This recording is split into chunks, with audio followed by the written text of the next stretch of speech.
Cool, and moving on to the final segment, the personal side. So we had a very good question, and I think it's on the minds probably of a couple of our listeners and people that know you personally, as well as people that don't know you but know you from the industry.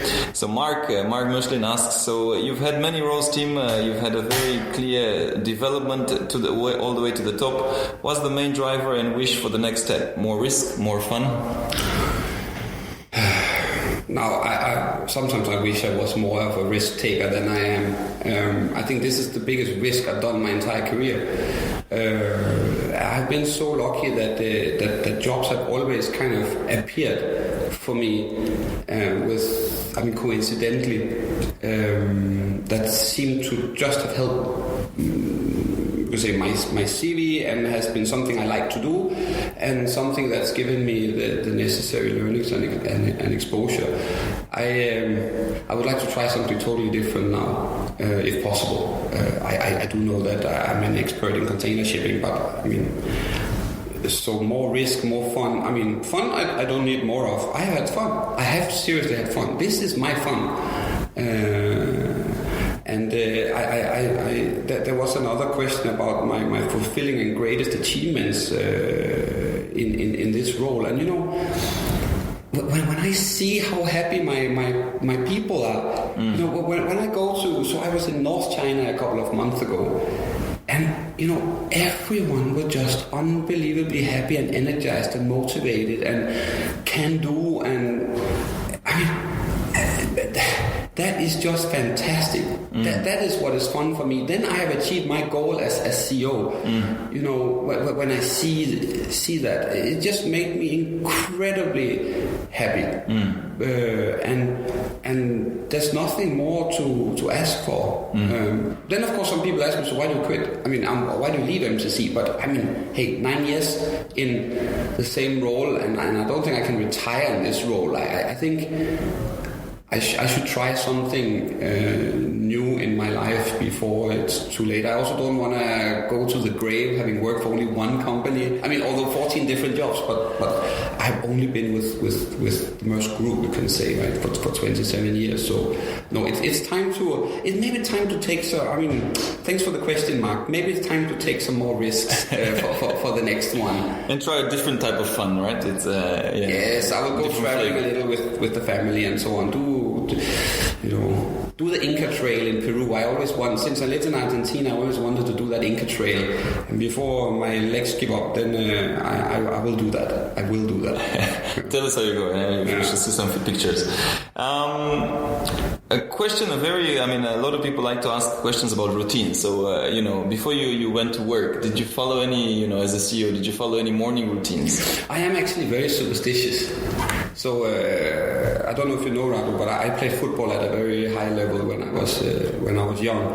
I actually even had an offer for a Spanish football club when I was 15. Oh, really? Which one?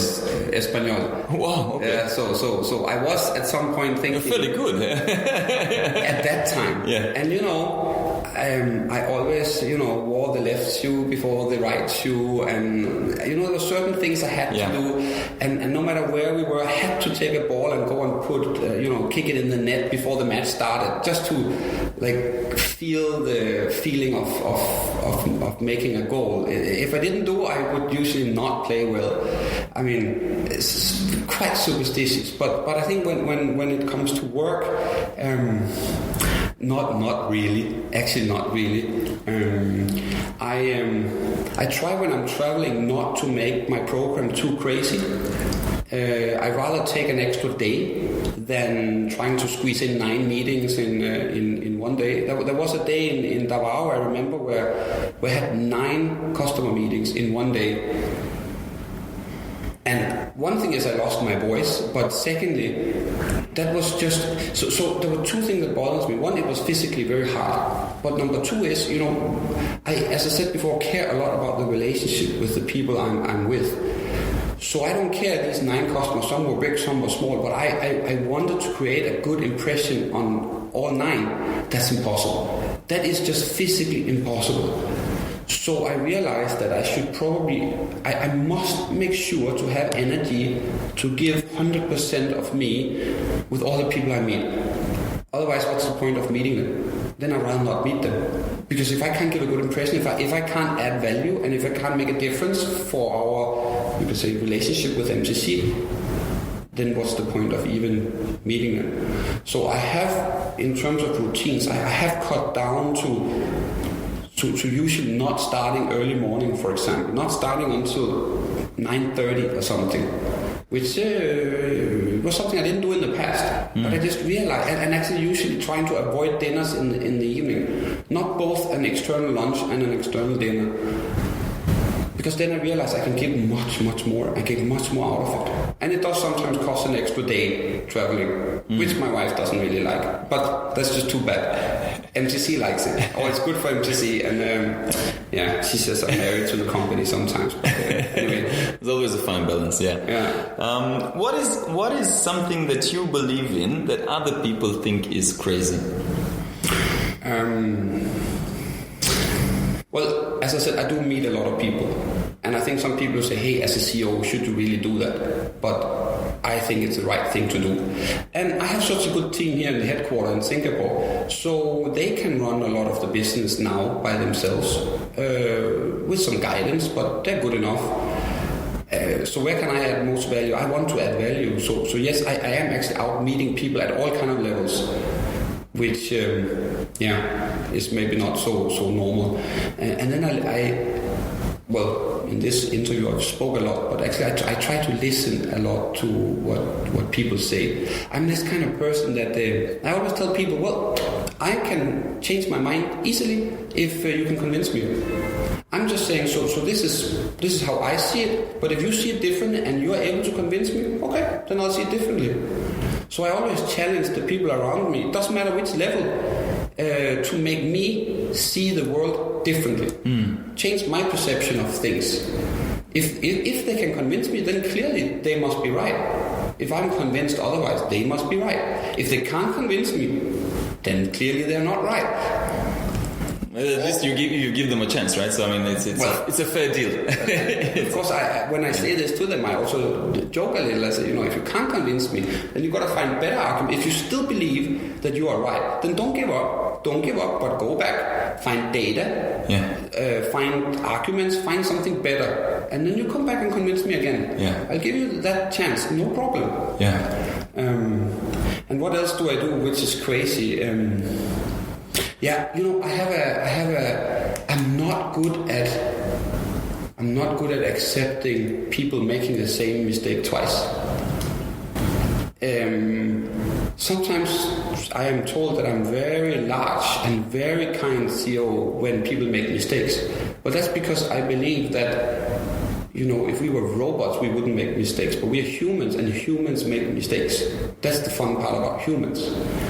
But just don't make the same mistake twice. Because then you have shown me that you don't care and you don't want to learn and it doesn't matter to you. And that is just not on for me. So I am very, very kind, if you can put it like that, when people make a mistake, no matter how stupid it is. But if they do it again, and they could have prevented it because they didn't really care about last time they made the mistake, I really get upset. You can ask my kids about that one. They might have some interesting stories. they can confirm that. We learn a lot. We learn a lot also when we are challenged, right? So if you had to choose one of from your past, one of the most challenging experiences that you have faced, and how did you fix it? How did you solve it? So probably people will suggest this intra-Asia project, but actually I didn't consider it a big challenge. I know this sounds weird, but I thought it was an opportunity, and I've always thought we couldn't go wrong. So if you ask me for the biggest challenge in my life, that's probably not the one. I have maybe two. One is when I worked in Argentina. At that time, Maersk acquired Sealand, and we took also over a lot of people from Sealand, and I had a lot on my desk, and I had weeks where I worked 12 to 14 hours per day, every day. So to, at that time, my son was just a baby, and I only saw him the weekend. Because I would leave before he woke up, I would come home when he was sleeping. And I remember talking to my mom one day on the phone, and I was in my office in Argentina, in Buenos Aires, and I said to my Mom, I cannot see anything right now. I don't know what's happening, but I can't see anything. Everything got dark. I couldn't see anything, really. Never tried anything like it. And then my mom got so upset at me and said, okay, you are clearly overworked and overstressed. You've got to find another way. And this was this, but I was the second in command, and I was like in charge of everything, and I took everything on my shoulders. And I just learned that you can't do that. You can't do it on your own. You have to use your team. And the other challenge I had was taking an MBA. I mean, I took an MBA in 2007-8 on London Business School, Columbia, New York, at the same time as my full-time job in Maersk. And I have to thank my wife for that one, because I had also two fairly small children. So that was so tough. I mean, that was so tough. And it took 20 months. And you have these, 30 exams, right, that you must pass. And I was away either in London or New York 1 week every month for 20 months. So I was 10 times in Manhattan and 10 times in London. A little easier from Denmark. I'm glad I was there and not in Singapore. But it was so tough. And I didn't miss a single class during those 20 months, because I said, if the company is willing to pay, I think the total cost ended up being $200,000 or something. If the company is willing to pay this for me, then I also better put in an effort. So I didn't miss any classes. At least I was there physically in all the classes, but that was just so tough. And if anyone of the listeners are thinking of doing an MBA, I just have one advice. If you have children, just make sure that your spouse is on board on this one. Yeah. Because it takes a toll on your spouse as well. Yeah. And I'll go to the last question, because I think it's the most interesting one. Is if we have very young listeners, we have people that just start in the shipping, in the supply chain careers. If somebody would ask you if they wanted to be the CEO of a large company, what advice would you give them? What would you say? It's a tough question, but one thing that I have learned is that sometimes you actually need to think very carefully who your boss is. So I had 24 bosses actually in these 14 roles I've had, and I think that has helped me a lot in learning both how to do things and how not to do things.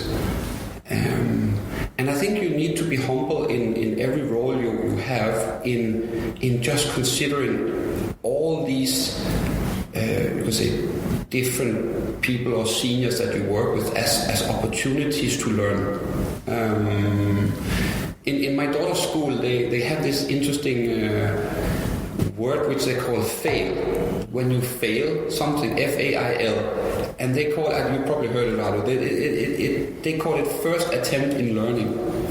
And I think it's such a strong phrase, because don't be put down by failures or mistakes or things not going exactly the way you wanted them to go. Just always try to focus. Okay, so what can I learn from that? Why did this person think like that? Why do I think I do a great job when my boss does not? And what do you do when a boss, for example, does something you totally disagree with? Because that's a tough one also, right? I mean, do you object? How do you object? Object, right? I mean, you don't want to get in trouble also. So sometimes some younger trainees come to me and ask me for, so how should they pick their next role? It's time for an expatriation. Which one should they pick? I actually tell them, look look maybe less in your early career on the salary package and so on. I mean, anyway, hey, whether you make 2,000 or 2,200 or 3,000, 3,500, longer term, that's not what's going to shape your career.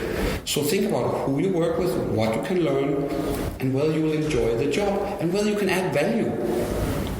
I once got an offer to work for Maersk in Vietnam, and I really wanted to go to Asia. I was sitting in Denmark. I wanted to go to Asia, and I got a job offer to be CEO for, office manager for our office in Hanoi.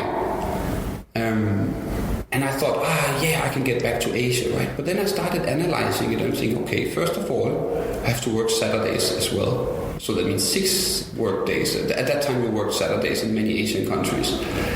Number 2, I will work a lot, but I will not get any exposure because Hanoi is reporting to Ho Chi Minh, that's reporting into the Singapore office. That means the exposure to the Singapore Asia headquarters I wouldn't get because I would kind of only report down to Ho Chi Minh. And I'll be on my own. You know, my boss will be sitting in another location, which is difficult if you want to really learn early in your career. So I actually rejected it, even though it was a fantastic opportunity to be office manager for 14 people, and I think many would have accepted it, but I actually rejected it. And then I got Argentina instead, where I got all the things that I wouldn't have gotten in Hanoi. So maybe an advice is not to jump on the first best, the first opportunities that's presented for you. You think carefully what you will get out of it, and can you add value, and do you then get exposure? I mean, do you get something to do more, efforts? Learn more? Yes, exactly. And will people experience notice more? Because, I mean, let's not beat around the bush. You need to. I mean, there are many people fighting for good positions. You need some kind of visibility. So it doesn't matter if you do a hell of a great job in Hanoi, if nobody's going to notice. Then it's better to have a lower role, which I then had in Argentina as the second, but everyone noticed. So anyway, just if I had longer time, I could give a lot of more advice, but I think I said enough.